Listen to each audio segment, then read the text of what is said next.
Hi guys, welcome to Food Fantasy World. Today we are making puffed fried rice without oil. Weight loss recipe. Water 1 cup.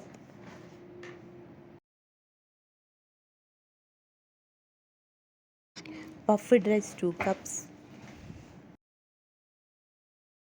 Soak for 1 minute. Drain out. Keep aside puffed rice.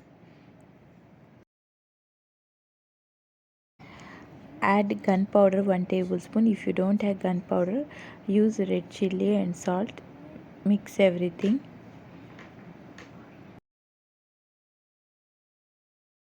In a pan, mustard seeds half tablespoon. Cumin half tablespoon.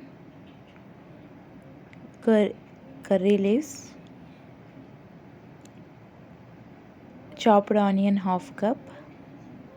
Saute for 1 minute on medium heat.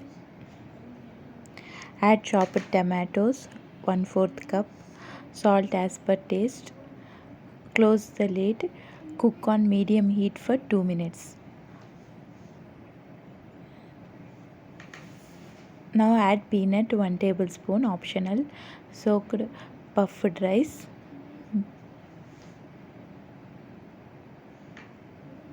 Mix everything. Coriander on top. If you guys like my videos, please like, share and subscribe. Press bell icon. Whenever I upload new video, get notified. Thanks for watching. See ya. Bye.